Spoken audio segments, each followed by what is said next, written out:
Hello all of you. मेरा नाम है आदित्य पाटीदार और मैं आपके लिए लेके आया हूँ एक शानदार सा टॉपिक, ऑटोनॉमिक नर्वस सिस्टम। मैं कोई टीचर नहीं हूँ, मैं आपकी तरह एक स्टूडेंट हूँ। मैं बस आपको इतना बताना आया हूँ कि एग्ज़ाम में कैसे आपको लिखना है, और किताब में दी हुई हर जानकारी हमें याद रखने की ज़रूरत नहीं होती है। हमें उसमें से कुछ छाँट छाँट के चीज़ें याद रखनी होती है और वही हमारे लिए आगे काम आती है। तो हम स्टार्ट करते हैं ऑटोनॉमिक नर्वस सिस्टम से। सबसे पहले ऑटोनॉमिक नर्वस सिस्टम होता क्या है?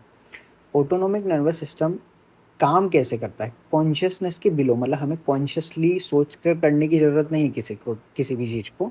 तो उसके अबोव काम करता है, उससे अलग काम करता है, तो वो ऑटोनॉमिक नर्वस सिस्टम होता है। अब बात करते हैं दो तरह के नर्वस, सोमेटिक नर्वस सिस्टम और autonomic nervous system. Somatic nervous system supply करता है किसको? हमारे स्केलेटल मसल्स को, और इसमें कोई गैंग्लियन नहीं होता है। ठीक है। अब बात करते हैं autonomic nervous system. Autonomic nervous system को हम फर्दर डिवाइड करते हैं दो में, पैरासिम्पैथेटिक नर्वस सिस्टम और सिंपैथेटिक नर्वस सिस्टम। क्या? ऑटोनॉमिक नर्वस सिस्टम को हमने डिवाइड किया पैरासिम्पैथेटिक और सिंपैथेटिक नर्वस सिस्टम के अंदर। ठीक है। तो पैरासिम्पैथेटिक और सिंपैथेटिक में डिवाइड कैसे किया हमने? पैरासिम्पैथेटिक नर्वस सिस्टम में प्री गैंग्लियोनिक और पोस्ट गैंग्लियोनिक दोनों में जो एसिटाइल कोलिन ही हमारा न्यूरोट्रांसमीटर होता है। और जो सिंपैथेटिक नर्वस सिस्टम होता है, इसमें प्री गैंग्लियोनिक तो एसिटाइल कोलिन ही न्यूरोट्रांसमीटर है, पर पोस्ट गैंग्लियोनिक चेंज हो रहा है, जैसे एड्रेनलिन, नॉर एड्रेनलिन, ये सारे हमारे पोस्ट गैंग्लियोनिक ट्रांसमीटर होते हैं। अब आगे बात करते हैं सोमेटिक नर्वस सिस्टम और ऑटोनॉमिक नर्वस सिस्टम के बीच के डिफरेंसेस की। Organ supplied. अब ऑर्गन सप्लाइड देखेंगे डिस्टल मोस्ट साइनेप्सिस में क्या होता है। जैसे सोमेटिक नर्वस सिस्टम किसको सप्लाई करता है? स्केलेटल मसल्स को सप्लाई करता है। ऑटोनॉमिक नर्वस सिस्टम बाकी ऑल अदर, जैसे blood vessels, hearts, smooth muscles और बाकी सारे ऑर्गन्स को सप्लाई करता है हमारा autonomic nervous system. Distal most sinus CNS के अंदर ही होता है, और आउटसाइड सीएनएस गैंग्लिया में डिस्टल मोस्ट साइनेप्स होता है ऑटोनॉमिक नर्वस सिस्टम का। नर्व फाइबर मोस्टली माइलिनेटेड होते हैं, मतलब सोमेटिक नर्वस सिस्टम में सारे ही माइलिनेटेड होते हैं। और जो हमारा ऑटोनॉमिक नर्वस सिस्टम होता है, उसमें प्री गैंग्लियोनिक जो होते हैं वो माइलिनेटेड होते हैं, और पोस्ट गैंग्लियोनिक नॉन माइलिनेटेड होते हैं। पेरिफेरल प्लेक्सिस फॉर्मेशन एब्सेंट होता है और इधर प्रेजेंट होता है। प्राइमरी एसिटाइल कोलिन होता है सोमेटिक नर्वस सिस्टम में, और एसिटाइल कोलिन और एड्रेनल दोनों होता है ऑटोनॉमिक नर्वस सिस्टम में। एफरेंट नर्व एक्शंस, पैरालिसिस और एट्रोपी, और एक्टिविटी मेंटेन, नो एट्रोपी, कोई एट्रोपी नहीं थी। अब मेन हमारा जो टॉपिक आता है एग्जाम पॉइंट ऑफ व्यू से, वो है कोलिनर्जिक ड्रग्स। फार्माकोलॉजी में हम मेनली ड्रग्स पे फोकस करते हैं। अब कोलिनर्जिक ड्रग्स को समझने से पहले हमें समझना पड़ेगा कि कोलिनर्जिक सिस्टम काम कैसे करता है। कोलिनर्जिक सिस्टम मतलब पैरासिम्पैथेटिक और सिंपैथेटिक दो नर्वस सिस्टम उनमें पड़े हैं किसके? ऑटोनॉमिक नर्वस सिस्टम के अंदर। जो कोलिनर्जिक सिस्टम है वो जनरली काम करता है पैरासिम्पैथेटिक नर्वस सिस्टम के ऊपर। अब इसमें मेजर न्यूरोट्रांसमीटर कौन सा होता है? एसिटाइल कोलिन न्यूरोट्रांसमीटर होता है। ऑटोनॉमिक और somatic as well as central sites. अब एसिटाइल कोलिन को समझने से पहले एसिटाइल कोलिन की सिंथेसिस देखेंगे हम कि एसिटाइल कोलिन की सिंथेसिस कैसे होती है।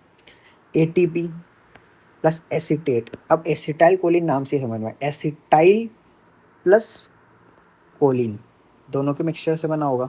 अब देखो, एसिटाइल कोएंजाइम में ऐसे बना, एसीटेट कोएंजाइम में प्लस एटीपी की मदद से एसिटाइल कोएंजाइम में बन गया। उसमें हमने कोलिन ऐड कर दिया, तो एक तरफ acetyl choline plus bio product coenzyme A निकल गया, कोलिन एसिटाइल ट्रांसफरेज एंजाइम की मदद से। ये हमारी सिंथेसिस हो गई। अब हम इसे समझने से पहले बात करते हैं कि साइनेप्स पे ये काम कैसे करता है। जैसे ये प्री गैंग्लियोनिक है, sorry, pre synaptic nerve terminal है और ये साइनेप्टिक नर्व टर्मिनल। यहाँ एसिटाइल कोलिन स्टोर्ड है, एसिटाइल कोलिन रिसेप्टर होगा, और ये एसिटाइल कोलिन रिलीज होगा, सॉरी, और यहाँ पे बहुत सारे रिसेप्टर्स होंगे, और इन रिसेप्टर्स पे जाके एसिटाइल कोलिन अटैच होगा। तो ये अटैचमेंट के बाद जो एक्शन शो होगा वो होता है जनरली। अब तो रिसेप्टर्स भी डिफरेंट टाइप्स के होते हैं, तो पहले हम इन रिसेप्टर्स को समझेंगे कि किस किस टाइप के रिसेप्टर्स होते हैं। कोलिनर्जिक ट्रांसमिशन में जनरली दो टाइप के रिसेप्टर्स होते हैं, मस्केरेनिक रिसेप्टर और निकोटेनिक रिसेप्टर। कौन कौन से होते हैं? मस्केरेनिक रिसेप्टर और nicotinic receptor. Muscarinic receptor further 5 types के होते हैं। कितने टाइप्स के होते हैं? 5 टाइप्स के। और निकोटेनिक रिसेप्टर 2 तरह के और होते हैं। हमने समझा कि रिसेप्टर जो होते हैं पैरासिम्पैथेटिक सिस्टम में दो तरह के होते हैं, मस्केरिनिक रिसेप्टर और निकोटिनिक रिसेप्टर। समझा हमने? मस्केरिनिक रिसेप्टर्स जो हैं वापस से 5 तरह के होते हैं, मतलब फर्दर सब डिवाइडेड है 5 क्लासेस में। और निकोटिनिक रिसेप्टर 2 और में डिवाइडेड है। अब मस्केरिनिक में नंबरिंग कर दो, M1 M2 M3 M4 M5, और निकोटिनिक में NM और NN। अभी याद रखिए, आगे हम समझेंगे कि कैसे क्या होता है। M1 M2 M3 M4 M5 और NM और NM। ठीक है, ये समझ लिया रिसेप्टर्स हमने।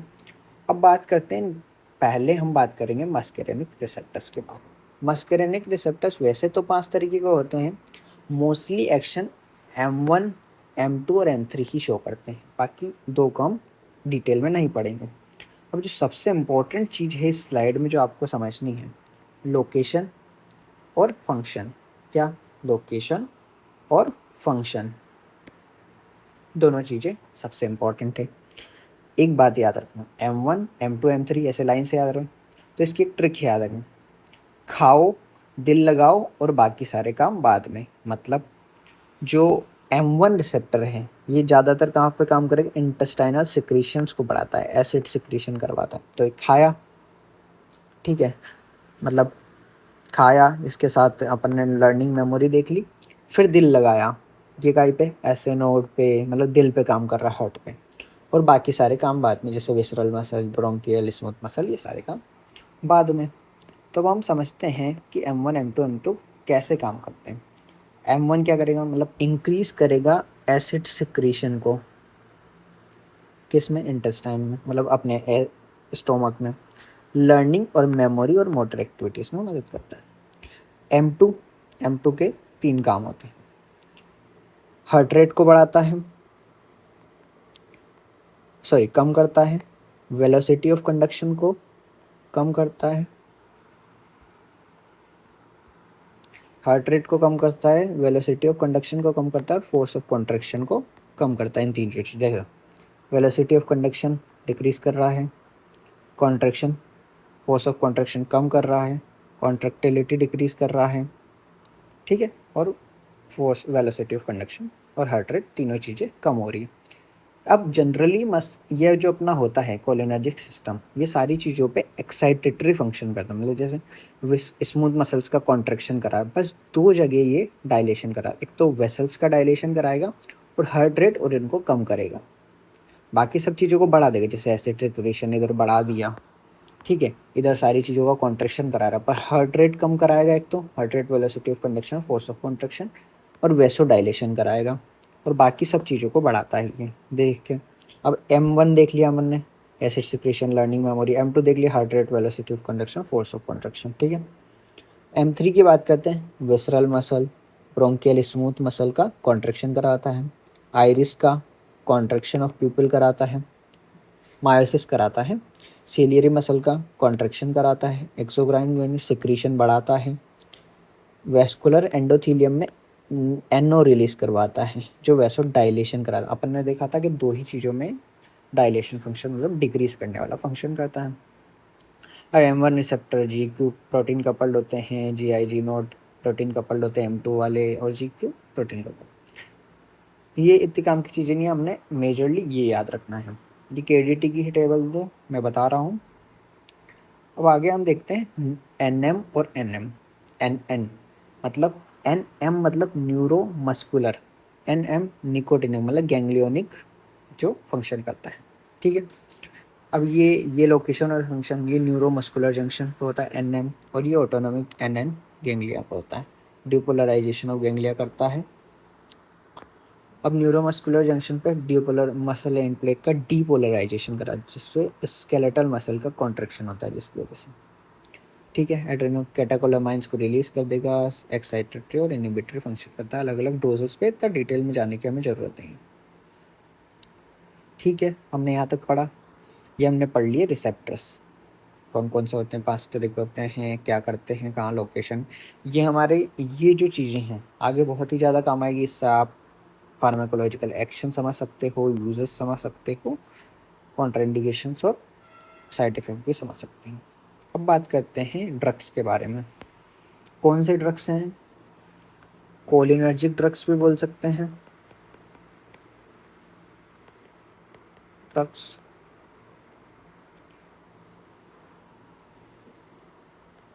या पैरासिम्पैथेटोमाइमेटिक ड्रग्स भी बोलते हैं, पैरासिम्पैथेटोमाइमेटिक ड्रग्स भी बोलते हैं। अब इनको दो जगह डिवाइड किया, एक कोलिनर्जिक एगोनिस्ट, मतलब हमने अभी एक चीज़ नहीं समझी है कि कैसे काम करता है। हम पहले ये समझेंगे कि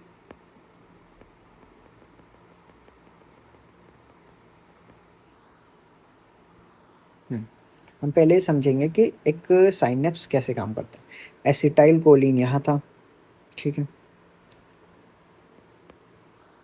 एसिटाइल कोलिन रिलीज हुआ। अब एसिटाइल कोलिन रिलीज हुआ तो ये हमेशा तो एनएम, न्यूरोमस्कुलर निकोटिनिक और मस्कुलिनिक रिसेप्टर्स पे बाइंड करेगा, हमेशा तो रह नहीं सकता। तो इसको डिग्रेड कराने का काम करता है एसिटाइल कोलिन इस्टरेस एंजाइम।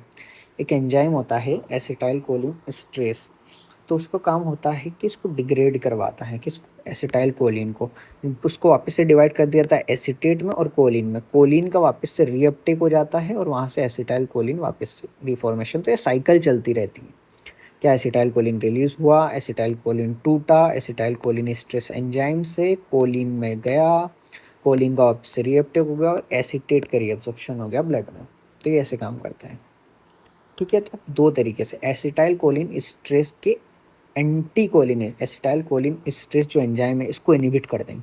अब इसको इनिबिट करा तो क्या हुआ, इसको इनिबिट अगर हमने कर दिया तो एसिटाइल कोलिन यहाँ ज़्यादा देर तक रुक पाएगा, ये टूटेगा नहीं, वापस नहीं जाएगा, तो बार बार बाइंड करेगा। मैं बाइंड करा, हटा, फिर बाइंड करा, फिर बाइंड करा, फिर बाइंड करा, जिसकी वजह से एक्शन बढ़ जाएगा। कुल मिला के ये बात है। और एगोनिस्ट दे दिया, मतलब एसिटाइल कोलिन जैसे ही और एक ड्रग आ गया, एक ड्रग आ गया जो एसिटाइल कोलिन जैसे ही काम करता है, तो यहाँ बाइंड करके वो काम कराना, मतलब कुल मिला के एसिटाइल कोलिन की संख्या बढ़ जाएगी इनडायरेक्टली, ऐसे बढ़ती नहीं है। अब कोलिनर्जिक एगोनिस्ट कौन से होते हैं, कोलिन स्टर्स और एल्कलॉइड्स, दो पार्ट में डिवाइड किया है। कोलिन स्टर्स में एसिटाइल कोलिन, मीथाकोलिन, कार्बाकोल, बेथनिकोल, एल्कलॉइड्स में मस्करिन, पाइलोकार्पिन और एरिकोलिन। ये कोलिनर्जिक एगोनिस्ट है। क्या रिसेप्टर्स का नाम भी, मस्करिन, पाइलोकार्पिन और एरिकोलिन।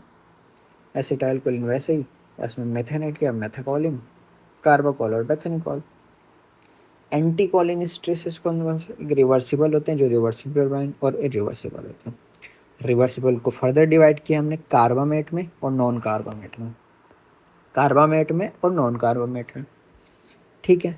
इरिवर्सिबल को भी कार्बामेट्स में और ऑर्गेनोफॉस्फेट्स में डिवाइड किया हम। तो इनमें डिटेल, अब जो कार्बामेट्स वाले हैं ये फाइजोस्टिगमिन, नियोस्टिगमिन, पाइरिडोस्टिगमिन, राइबोस्टिगमिन, स्टिगमिन स्टिगमिन वाले सारे आ गए कार्बामेट्स, फाइजो, नियो, पाइरिडो, रिवास्टिगमिन।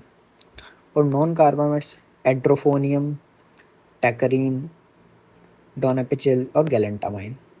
फिर इरिवर्सिबल में हम आए, इरिवर्सिबल एंटीकोलिनिस्ट्रेसिस में कार्बेराइल और प्रोपोक्सर। ऑर्गेनोफॉस्फेट्स में हमने देखा डिफ्लॉस, इकोथायोफेट, मेलाथायोन, डाइचिनोन, ये सारे इसमें आ गए। ये इसका कोई ट्रिक नहीं होती, इससे जनरली हमें बार बार रिवाइज करके याद करना होता है सारे ड्रग्स, और धीरे धीरे जैसे हम यूज़ करते जाते हैं तो याद होते जाते हैं।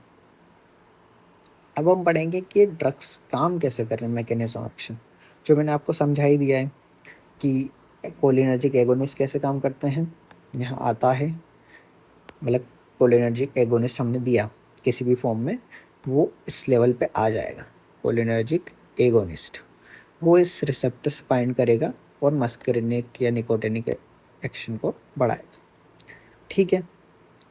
और acetylcholine anticholinesterase कैसे काम करते हैं, कोलिन स्ट्रेस है, ये तोड़ रहा है एसिटाइल कोलिन को, इसको एंटी मतलब इसको रोक दिया हमने कि टूट मत, ये तू काम मत कर। एसिटाइल कोलिन स्ट्रेस काम नहीं करेगा तो एसिटाइल कोलिन टूटेगा नहीं, तो ये बार बार बाइंड करता रहेगा यहीं पे। ये इधर आया, यहाँ बाइंड किया, यहाँ बाइंड किया, यहाँ बाइंड करके वापस किया, फिर बाइंड किया, तो एक प्रोसेस चलती रहेगी जिसकी वजह से ज़्यादा एक्शन देखने को मिलेगा हमें। ये इसका मैकेनिज्म एक्शन है। अब बात करते हैं फार्माकोलॉजिकल एक्शन, ये हम पढ़ चुके हैं एक तरीके से, मस्करिनिक एक्शन देखे अपन ने और निकोटिनिक एक्शन देखेंगे। अब देखो हम क्या पढ़ के आए हैं कि हार्ट पे काम करता है, हार्ट पे क्या काम करता है, हार्ट रेट को कम करता है, फोर्स ऑफ कॉन्ट्रैक्शन को कम कर सकता है और वेलोसिटी ऑफ कंडक्शन को कम कर सकता है। Heart rate, velocity of conduction और फोर्स ऑफ कॉन्ट्रैक्शन तीनों को कम करता है। ब्लड वेसल्स पे क्या काम करता है? एनओ रिलीज करता है, हमने देखा फ्री एनओ रिलीज करता है, जिसकी वजह से वैसो डायलेशन होता है, ब्लड वेसल को डिक्रीज होता है, तो बीपी डिक्रीज होगा। जाहिर सी बात है कि अगर वेसल्स बड़ी होगी तो उस पर प्रेशर कम होने लगेगा, तो ब्लड प्रेशर कम होगा। स्मूथ मसल का क्या करेगा? कॉन्ट्रैक्शन करवाएगा, जीआईटी या ब्रोंकियल मसल्स का कॉन्ट्रैक्शन करवाएगा। ग्लैंड्स में क्या करेगा? सिक्रीशंस बढ़ाएगा ग्लैंड्स में। आई में क्या? मायोसिस कराता है, कॉन्ट्रैक्शन ऑफ सीलियरी मसल, इसकी वजह से एक्वस फ्लो बढ़ेगा और इंट्राओक्यूलर प्रेशर कम होगा। तो इनडायरेक्टली इंट्राओक्यूलर प्रेशर कई में बढ़ा हुआ होता है ग्लोकोमा। ग्लोकोमा एक डिजीज़ है जिसमें इंट्राओक्यूलर प्रेशर बढ़ जाता है, तो इंट्राओक्यूलर प्रेशर कम करने के लिए हम कई बार कोलिनेर्जिक ड्रग्स देते हैं जो मायोसिस करवाते हैं और कॉन्ट्रैक्शन सीलियरी मसल्स का कॉन्ट्रैक्शन कराता है, जिसकी वजह से एक्वस फ्लो बढ़ जाता है। ये हमने मस्कुलिनिक एक्शन देखे। अब आप बात करेंगे निकोटेनिक एक्शंस की। क्या? ऑटोनोमिक गैंग्लिया और स्केलेटल मसल्स पे क्या क्या काम करता है? ऑटोनोमिक गैंग्लिया और स्केलेटल मसल्स में तो क्या कराएगा? ऑटोनोमिक टैकीकार्डिया और बीपी बढ़ाएगा।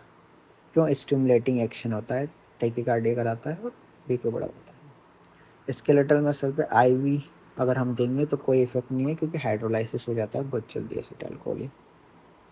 तो स्केलेटल मसल पे कोई ज़्यादा और कोई सेंट्रल इफेक्ट नहीं है, क्योंकि ब्लड ब्रेन बैरियर क्रॉस नहीं करता है आईवी। ठीक है, यूसेस की बात करते हैं। मायोटिक्स के रूप में यूज़ करते हैं, हमने देखे अभी। अब मायोटिक्स मतलब मायोसिस एक्शन के क्या क्या फ़ायदे हैं? जैसे ग्लोकोमा में यूज़ करते हैं, ग्लोकोमा में क्यों यूज़ करते हैं? वही सीलियरी मसल का कॉन्ट्रैक्शन कराएगा, जिसकी वजह से एक्वस फ्लो बढ़ जाएगा और इंट्राओक्यूलर प्रेशर को कम कर देगा। To reverse the effect of mydriasis, हमारी जनरली रिफ्रैक्टरी टेस्टिंग मतलब आँखों की जांच कराने जाते हैं ना, नंबर वगैरह जब चश्मा बनवाते हैं तो वो क्या करते हैं? आपके प्यूपिल को डायलेट करते हैं कोई भी एजेंट डाल के, जैसे एंटी कोलिनर्जिक हम आगे पढ़ेंगे, वो एजेंट डाल के, तो उसको रिवर्स करने के लिए, ताकि आपको उसमें धुंधला धुंधला दिखने लगे। वापस किसी ने जांच कराएगी तो उसे पता होगा। अब एक डिजीज़ होती है माइस्थीनिया ग्रेविस, उसमें बहुत ही अच्छा काम देखने को मिला है कोलिनर्जिक ड्रग्स का। माइस्थीनिया ग्रेविस में होता क्या है? जो हमारे रिसेप्टर्स होते हैं, निकोटिनिक रिसेप्टर्स, जो मस्कुलर एंड जो स्मूथ मसल के वहाँ होते हैं, उनके खिलाफ एंटीबॉडीज़ बन जाती हैं। क्या? एंटीबॉडीज़ बन गई, तब वो रिसेप्टर्स के ऊपर बाइंड कर दी, जिसकी वजह से एक्शन देखने को नहीं मिलेगा ढंग से, जिससे मसल्स में वीकनेस आ जाती है हमारी स्केलेटल मसल में। तो ये वीकनेस को हम रिवर्स कैसे कर सकते हैं, फिर अपन पेशेंट को हेल्प कैसे कर सकते हैं इसमें, कि हम जो निकोटिनिक रिसेप्टर है उसका फंक्शन बढ़ा दें। अब ये फंक्शन कैसे बढ़ेगा? हम कोई कोलिनर्जिक ड्रग दे दें। तो हम देते हैं, इसमें ड्रग ऑफ चॉइस होता है न्यूस्टिकमिन 15 mg, ओरली देते हैं 6 आवर्ली। क्या? न्यूस्टिकमिन 15 mg, इसका डोज याद रखना। माइस्थीनिया ग्रेविस के 2 मार्क्स में क्वेश्चन आ सकता है। न्यूस्टिकमिन 15 mg ओरली 6 आवर्ली। अब इसका डोज और फ्रिक्वेंसी में एडजस्ट करने की ज़रूरत होती है। क्यों? ऑप्टिमम रिलीफ फ्रिक्वेंसी, क्योंकि बहुत सारी बार ज़्यादा ड्रग दे देते हैं, जिसकी वजह से हम आगे पढ़ेंगे कि ड्रग का ओवरडोज भी हो जाता है। ठीक है, ओवर ट्रीटमेंट ऑफ एस्ट्रा एंटीकोलिनेस्टेसिस। एक और ड्रग होता है पायरिडोस्टिग्मिन, ये भी अल्टरनेटिव है, होता है, जिसमें कम फ्रिक्वेंट डोज, मतलब ये 6 आवर्ली दे रहे थे, कम फ्रिक्वेंसी डोज की जरूरत पड़ती है। ठीक है, अब बात करते हैं myasthenic crisis is characterized by acute weakness of respiratory muscle, मतलब बहुत खतरनाक माइस्थेनिया ग्रेविस हो गया, जिसमें एक्यूट रेस्पिरेटरी मसल्स का भी वीकनेस आ गया, जिसकी वजह से इंसान ढंग से सांस नहीं ले पाए। तो ऐसी कंडीशन में हम उसका मैनेजमेंट कैसे करेंगे? हम उसका मैनेजमेंट करेंगे, सबसे पहले सांस नहीं ले पा रहा है तो इंट्यूबेट कर दो, इंट्यूबेशन और मैकेनिकल वेंटिलेशन, मतलब उसे खुद का सांस लेने की जरूरत नहीं, उसकी जगह मशीन सांस लेगी। IV methylprednisolone, methylprednisolone corticosteroid है, ये देते हैं हम। ये बहुत सारी जगह काम आता है। कॉर्टिकोस्टेरॉइड इम्यूनोसप्रेसेंट भी होता है, क्योंकि माइस्थेनिया ग्रेविस एक ऑटोइम्यून डिसीज है, क्योंकि खुद की बॉडी के खिलाफ एंटीबॉडीज बन रही है। और anticholinesterase are withheld for 2 to 3 days। Followed by there, मतलब जो हम पहले ये ड्रग्स दे रहे थे उनको अभी बंद कर देंगे कुछ समय के लिए, 2-3 दिन के लिए, और फिर उनको वापस से धीरे धीरे चालू करेंगे। ठीक है। अब हम मैंने बोला था कि ओवर ट्रीटमेंट भी हो सकता है एंटीकोलिनेस्टेसिस से, मतलब आपने ज़्यादा डोज दे दिया या ज़्यादा फ्रिक्वेंट डोज दे दिया तो इसकी वजह से ऐसे सिम्टम देखने मिलेंगे जैसे कि माइस्थेनिक क्राइसिस हो, मतलब एक्यूट वीकनेस हो जाएगी रेस्पिरेटरी मसल, जिसे हम कोलिनर्जिक वीकनेस के नाम से भी जानते हैं। तो अब इस कंडीशन में हम पहचानेंगे कैसे कि यार माइस्थेनिक क्राइसिस है कि कोलिनर्जिक क्राइसिस है? तो इसके लिए एक टेस्ट है, एड्रोफोनियम टेस्ट। हमने एड्रोफोनियम पढ़ा है, एड्रोफोनियम पढ़ा है हमने नॉन कार्बामेट्स में, एंटीकोलिनेस्टेरेस। तो एड्रोफोनियम से हम टेस्ट क्यों, एड्रोफोनियम से ही क्यों करते हैं, दूसरे से क्यों नहीं करते? क्योंकि एड्रोफोनियम एक शॉर्ट एक्टिंग ड्रग है, मतलब जल्दी समय में शरीर में जाके डिग्रेड हो जाता है। तो अब एड्रोफोनियम टेस्ट करेंगे कैसे? इसे एम्ब्लियोरेटिव टेस्ट भी कहते हैं, ये 2 मार्क्स में अलग से क्वेश्चन आ जाता है। तो हम क्या करेंगे, आईवी इंजेक्शन 2 mg एड्रोफोनियम लगाएंगे। अगर इम्प्रूवमेंट हो गई पेशेंट में तो ये माइस्थेनिक क्राइसिस थी, और अगर और ख़राब हो गए सिम्टम्स तो ये कोलिनर्जिक क्राइसिस थी, और जो कि शॉर्ट एक्टिंग है तो अगर ख़राब भी हो तो कुछ समय में रिकवर कर जाएगा पेशेंट। तो एट्रोफोनियम टेस्ट है, 2 mg आईवी देते हैं, इंप्रूवमेंट हो गई तो माइस्थेनिक क्राइसिस, इंप्रूवमेंट नहीं हुई तो कोलिनर्जिक क्राइसिस।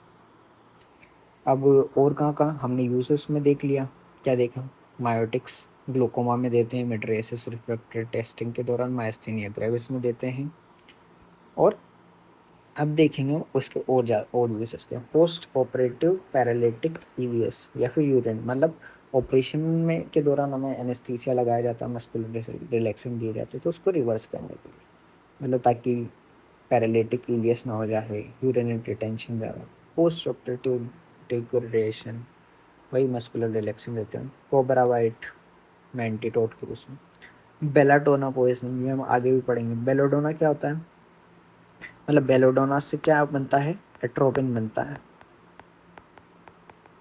तो हम एट्रोपिन पॉइजनिंग आगे और भी पढ़ेंगे। एट्रोपिन पॉइजनिंग, बेलोडोना पॉइजनिंग में हम क्या देंगे, फाइजोस्टिगमिन, क्योंकि क्या है एट्रोपिन एक एंटीकोलिनर्जिक ड्रग, तो उसका उल्टा देंगे, फाइजोस्टिगमिन 0.5 से 2 mg आईवी देंगे, और हम डोज एडजस्ट कर सकते हैं अपने हिसाब से, और एल्जाइमर्स डिसीज में भी इस्तेमाल होता है। तो हमने अभी तक अपना पढ़ लिया क्या, कोलिनर्जिक ड्रग्स। एक बार आपको शुरू से समरी बता देता हूँ। कोलिनर्जिक ड्रग्स पढ़ रहे थे हम, इसमें हमने पढ़ा कोलिनर्जिक ट्रांसमिशन कैसे होता है, कितने रिसेप्टर होते हैं, मस्कुलिनिक 5 तरह के होते हैं, M1 से M5 तक, निकोटिन 2 से NMN। इसमें हमने देखा M1 M2 M3, खाओ दिल लगाओ, बाकी सारे काम बाद में, हार्ट और ब्लड वेसल्स में डिक्रीज करने का काम करता है, मतलब वेसल्स का रिलैक्सेशन कराएगा, हार्ट रेट और NM देखेंगे। अब देखते हैं कोलिनर्जिक ड्रग्स, ये हम क्लासिफिकेशन याद करेंगे, कोलिनर्जिक एगोनिस्ट और एंटीकोलिनिस्ट्स। इन ड्रग्स को पैरासिम्पैथेटिक और माइमेटिक ड्रग्स भी बोलते हैं, क्योंकि मिमिक करते हैं पैरासिम्पैथेटिक सिस्टम्स को। यहाँ हमने देखा कि कैसे काम करता है, मैकेनिज्म ऑफ एक्शन क्या है, एंटीकोलिनिस्ट्रेस एंटीको एसिटाइलकोलिनेस्ट्रेस एंजाइम को इनहिबिट करते हैं, जिसकी वजह से पड़ेगा। फार्माकोलॉजिकल एक्शन देखे हमने, हार्ट रेट ये। इसके बाद हमने यूज देखे, ग्लोकोमा में यूज होता है, माइस्थेनिया ग्रेविस में यूज होता है, पोस्ट ऑपरेटिव पैरालिटिक इलियस में, post operative cobra white, belladonna poisoning, atropine poisoning, Alzheimer's disease. अब सबसे इम्पोर्टेंट क्वेश्चन की ओर बढ़ रहे हैं।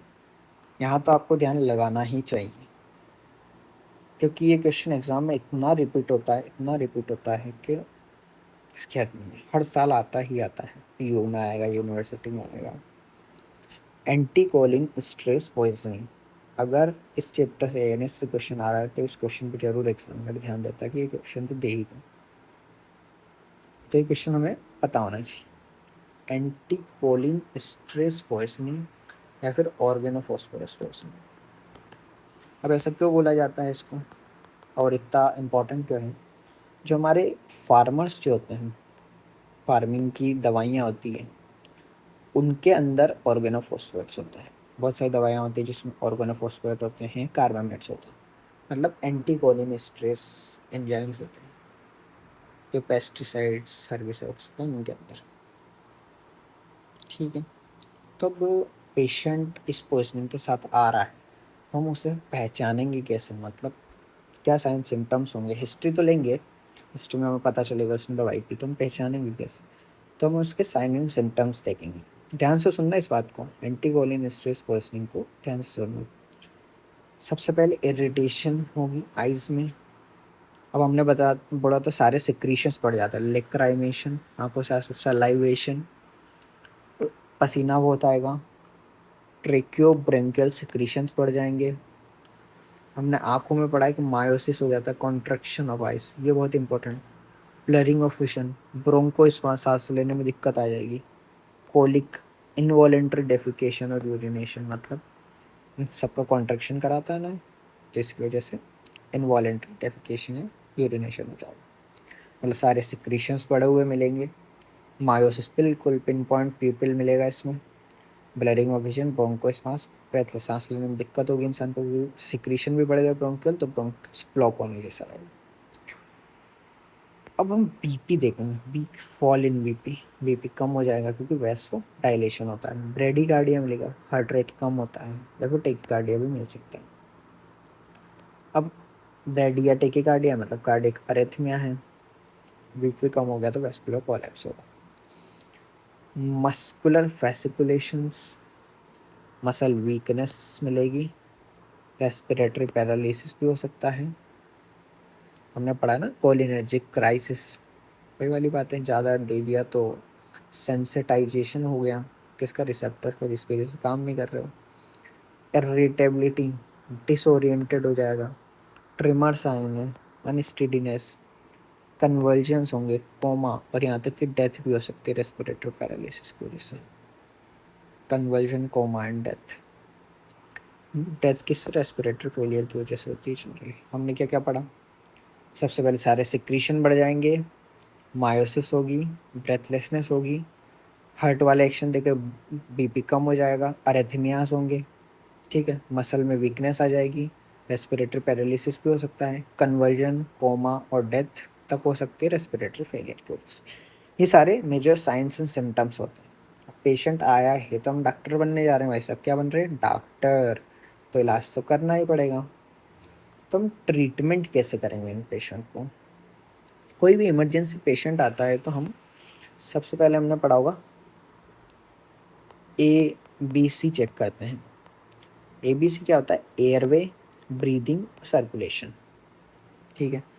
अब इन पेशेंट में हमारी गाइडलाइंस क्या कहती है, मतलब बुक में क्या लिखा हुआ, कुल मिला के हम फर्दर एक्सपोजर को टर्मिनेट करेंगे। मतलब बहुत सारी बात किसान दवाई छाटते रहते तो स्किन के थ्रू भी एब्सॉर्ब हो जाता है, स्किन या म्यूकोज आगे, तो सबसे पहले उसको अपन वॉश करेंगे, उसकी बॉडी को, जो उसने कपड़े पहन रखे पुराने उन कपड़ों को रिमूव करवाएंगे और उसको मतलब वॉश कराएंगे पानी से।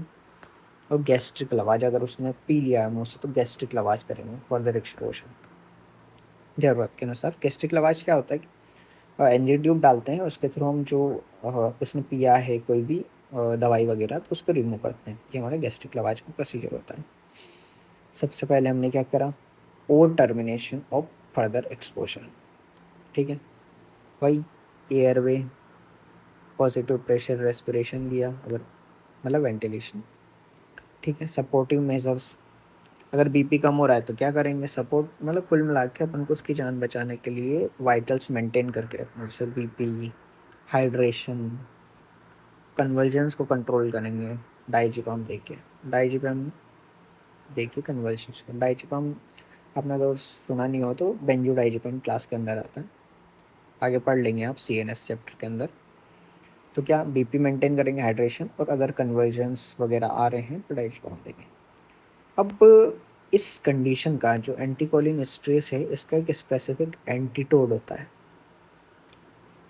तो वो एंटीटोड होता है एट्रोपिन। एट्रोपिन बहुत ही मोस्ट इम्पॉर्टेंट रोल प्ले करता है इसके ट्रीटमेंट में। पहले हमने पढ़ा क्या, फर्दर एक्सपोजर को रोकने, पेटेंट एयरवे, सपोर्टिव मेजर्स और स्पेसिफिक। एट्रोपिन कितना देंगे, 2 mg देंगे IV, हर 10 मिनट में रिपीट करेंगे, टू ड्राइनेस ऑफ माउथ या फिर अदर साइन ऑफ एट्रोपिनाइजेशन। एट्रोपिनाइजेशन के साइन मतलब जो एट्रोपिन जैसे साइंस में, जैसे ड्राइनेस ऑफ माउथ, डायलेशन होगा अपने प्यूपिल का, ये सारे साइंस मिलेंगे। ये बहुत ही हाईली इफेक्टिव है मस्करेनिक रिसेप्टर्स को रोकने, पर ये रिवर्स नहीं कर सकता है peripheral musculoparesis which is nicotinic action. Nicotinic action पे ज़्यादा अच्छे से काम नहीं करता, मस्करेनिक रिसेप्टर्स को रोक देगा। और 200 mg तक एक दिन में दे सकते हैं अपन। कितना देंगे एट्रोपिन? 2 mg आई भी देंगे, हर 10 मिनट में देंगे टिल साइन ऑफ एट्रोपिनाइजेशन। अब ये कोलिन स्ट्रेस रिएक्टिवेटर्स क्या है? वैसे अभी आपने तो लिखा है स्पेसिफिक एंटीडोट, एक तो एट्रोपिन हो गया, कोलिन स्ट्रेस रिएक्टिवेटर ये क्या है? ये कोलिन स्ट्रेस रिएक्टिवेटर जनरली काम करते हैं ऑर्गेनोफॉस्फेट की पोजीशन में। कार्बामेट की पोजीशन में इतना ज़्यादा काम नहीं करते हैं। Oximes are used to restore neuromuscular transmission only in case of organophosphate anticholinesterase. Reactivate कर देते हैं एसिटाइल कोलिनेस्ट्रेस एंजाइम को। मतलब देखिए क्या होता है कि ये अपना एसिटाइल कोलिन स्ट्रेस एंजाइम है जो तोड़ने वाला था किसको? एसिटाइल कोलिन को तोड़ के क्या बना देता? एसीटेट बना देता। अब इसको इनहिबिट कर दिया था आके किसने? ऑर्गेनोफॉस्फोरस। ठीक है, तो यहाँ पे इसका फॉस्फेट ग्रुप जुड़ता है। अब जो ऑक्साइम्स होते हैं ना, ऑक्साइम्स, ये जो फॉस्फेट ग्रुप के साथ इनकी अच्छी बॉन्डिंग होती है, अच्छी दोस्त होती है, तो ये बोलते हैं कि यार तू इसके साथ क्यों खेल रहा है, तो तू मेरे साथ आ खेल। तो ये दोनों एक बढ़िया सा कंपाउंड बना लेंगे साथ मिलके, ये फॉस्फेट ग्रुप इसके साथ आ जाएगा और एसिटाइल कोलिनेस्ट्रेस बेचारा वापस से अकेला हो जाएगा। तो बोलेगा मैं अकेला नहीं रहूँगा, मैं इसको तोड़ूंगा, तो एसिटाइल कोलिन को तोड़ के एसीटेट में कन्वर्ट कर, जिसकी वजह से सारे एक्शंस रिवर्स होने लगते हैं। अब हमें एक क्वेश्चन आया था हमारी एग्जाम के टाइम में कि ये जो होते हैं ऑक्साइम्स, मतलब एसिटाइल कोलिनेस्ट्रेस, इनकी एजिंग ऑफ कोलिनेस्ट्रेस क्या होता है? मतलब ये जो बॉन्ड बना है ऑर्गेनोफॉस्फोरस और एसिटाइल, ये कुछ समय तक तो टेम्पररी रहेगा, पर ज़्यादा दिन साथ रहेंगे तो ये बॉन्ड परमानेंट हो जाएगा। तो फिर अगर तुम कितने एग्जाइम दे दो, ये इसको नहीं खींच पाएगा वापस। तो ये होती है ageing, ageing ageing of organophosphates. अब हम कुछ क्वेश्चन देखेंगे, इस तरीके से आपके एग्जाम में क्वेश्चन आएंगे। आंसर मैं नहीं बताऊंगा, आंसर तो आपको बताना है, और किसी बात है। एक 24 साल का फार्मर है, किसान आदमी है भाई, इमरजेंसी डिपार्टमेंट में आया और वो पेस्टिसाइड्स छिड़क रहा था उसको खेत में। बहुत ज़्यादा सलाइवेशन हो रहा है, स्वेटिंग हो रही है, लेक्राइमेशन हो रहा है, वॉमिटिंग हो गई, डायरिया, और एकदम पिन पॉइंट पीपल मायोसिस, मतलब सारे सिक्रीशन भी बढ़ गए, मायोसिस भी होगा और मसल फेसिकुलेशंस बढ़ गए। तो यार ये तो लग रहा है एकदम ऑर्गेनोफॉस्फेट, क्योंकि पेस्टिसाइड हिस्ट्री भी ऐसी, पेस्टिसाइड छिड़क रहा था, सलाइवेशन, सारे सिक्रीशन बढ़ गए, डायरिया वॉमिटिंग भी हो रहा है, पिन पॉइंट पीपल भी है। तो क्या डायग्नोसिस होगी? Organophosphorus poisoning. और इसकी टॉक्सिसिटी का मैकेनिज्म हमने पढ़ा है क्या होता है। ऑर्गेनोफॉस्फोरस कैसे काम करता है? वो क्या काम करता है? एंटी कोलिनेस्ट्रेस एक्शन शो करेगा, मतलब कुल मिला के मैकेनिज्म एक्शन ड्रग का लिखना है आपको। What drug should be administered? आप अब इसका स्पेसिफिक एंटीडोट क्या होता है ये बताओ आप तो। एट्रोपिन, तो एट्रोपिन अपना यहाँ पे ड्रग ऑफ चॉइस होगा। By should pralidoxime. ट्रालीडोक्सिन क्या होता है? कोलिन स्ट्रेस रिएक्टिवेटर्स का नाम है ट्रालीडोक्सिन।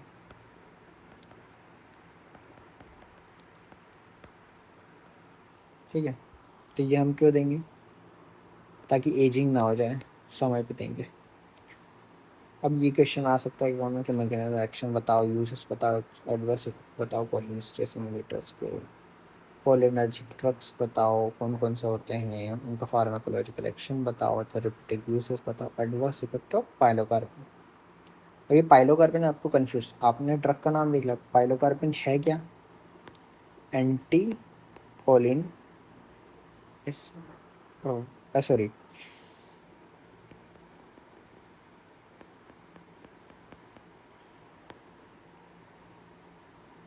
कोलिनर्जिक ड्रग है।